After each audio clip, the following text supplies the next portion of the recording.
If you or someone you know has diabetes, you may have built up an extra supply of test strips and lancets. That's where we come in. We'll buy the supplies that you don't need and resell them to those in need to prevent waste. Help us make diabetes management more affordable. Visit us at teststripswithaz.com.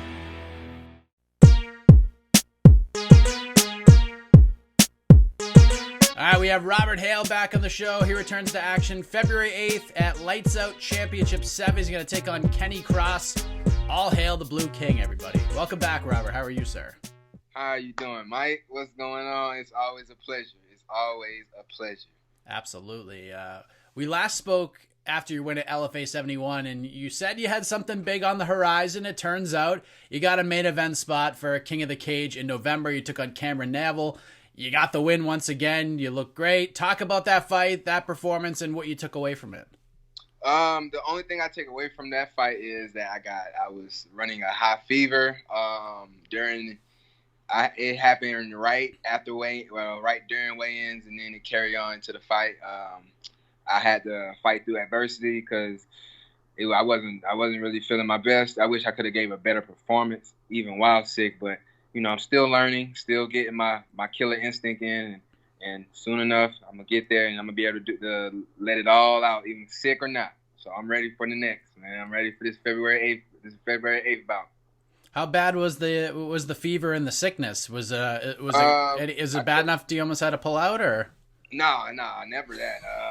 Never. Well, to me, it's never that extent. It's never that extreme. But I had definitely a lot of my food wouldn't stick with me. So I knew that when I had like a less of an appetite after weigh-in, I knew something was wrong and I couldn't really get the food in my system like I wanted to.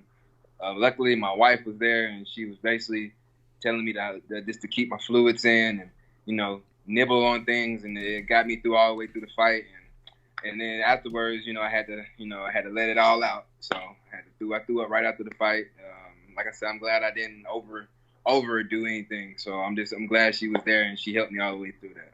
Well, that's great. It's always great to have that support system, that right-hand woman by your side. I can attest to that. Do you feel like things are clicking for you right now? Like, you were very confident when we last spoke that you were about to start going on this big run, and now you have back-to-back wins. You've had a couple of tough fights in different ways, different purposes. You were sick heading into your last fight, but you're still able to get the win in a big spot. Do you feel like you're in the middle of that run right now? You think we're on the beginning of something special here? Oh, man.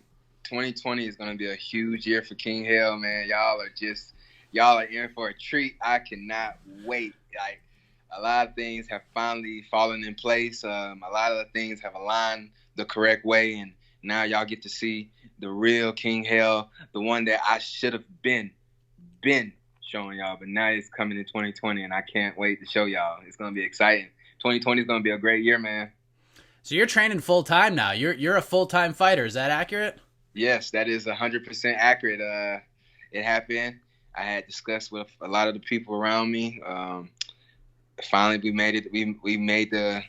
We all kind of sat down and made a decision and says, if this is what you want to do, if this is how you're going to be, if you want to be better, you're going to have to go full time. You're going to have to do this. You're going to have to, if you want to show the world what you really want to show them, you're going to have to do this full time. So I'm definitely going to show the world who King Hale really is. Like I said, 2020 it's I feel bad for all my competition, but it's just funny because I'm mad at myself because I took too long.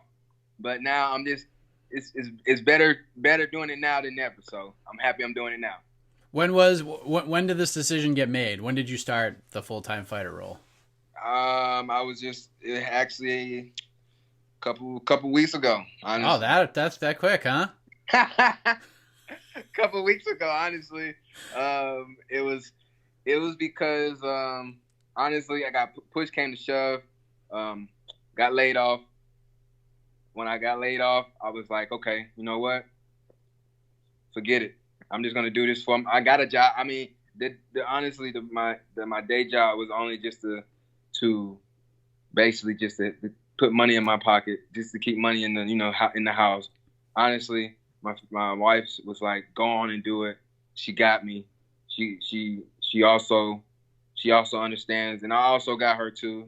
This is not just I'm gonna be in the gym way more. Like, people don't understand. I'm being in the gym a lot more. So, you know, it's gonna be other big news for Robert Hale soon. So, especially after this fight. So you almost have like a responsibility after making this decision that you have to live in the gym. Essentially, you have to be there all the time. You have to, at least give your wife something to be like, all right, well, we know where Robert is right now. He's in the gym. His ass better be in the gym. You know what I mean? Yeah, you got no choice. Like, it's like I said, like he had like they see my dreams, they see how big my dreams are. It scares the hell out of me how big my dreams are, but I love it because it just pushes me and motivates me to become the person I am today. And I appreciate my dreams, and I really can't wait to show the world my dreams. So it's soon. I can't wait. 2020 is my year, and I can't wait to show it. So to make this dream happen, your next step is you get to head up to the brisk northern part of the United States. You get to head up to freezing cold Michigan in February to take on Kenny Cross at Lights Out Championship 7. How did this all come together to get you up to Michigan? So my boy Matt Friendo, shout out. He hit me up, and he was like, "Hey," because I told him because honestly I had got. Let me see. I was actually, just getting out of getting married, and I was coming from my wife's parents' house. We was driving on the way to Atlanta.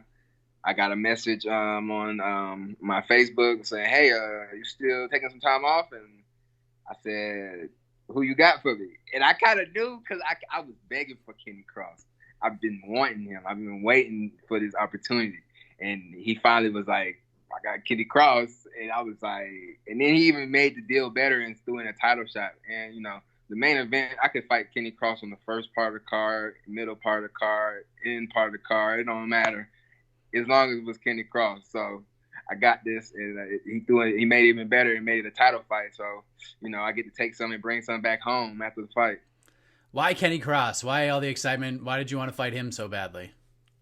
Oh man, he has 8 knockouts. So I want to see if he can add me to his list, which I highly doubt. And I truly gonna show him what a true striker is, and he's gonna know it when we step in the cage. I feel like this is the perfect set of matchmaking because I feel like career trajectory wise, like at this point in both of your careers, you're in very similar places. Do you agree with that sentiment? Most definitely. His like I said, another big fight for him, and he might get the call, and a big fight for me, and I get the call. So this is, now we butting heads. He in my way, and I'm essentially in his way. So, I ain't really worried about it. I'm ready to knock him out my way. I hope he's ready to knock me out in his way. How long has he been on your radar like this? Just when I first went up to Michigan, honestly, I saw him fight. And I was like, "Oh, this would be a good matchup for me." And I actually hit the Matt up and asked if he was available, like maybe like twice or so, and he wasn't available, unfortunately. But now we got him, and now it's the right time, February 8th. Is this the most fired up you've been for a fight? Like you got the matchup you want it for a little while now, and now you're getting it. That's gotta motivate you even more, right? You love it. I love it. I'm gonna make the striker a wrestler. I get to do that. That's the best part of my job. I get to make the striker the wrestler. I'd say this one ranks probably number one in terms of excitement level in a build up to a fight. I think that's an accurate statement. But where do you rank this one in terms of toughest opponents in your career to this point? Honestly, I say this to this day. My toughest opponent, hands down to this day, is Tennessee's Sid Willer.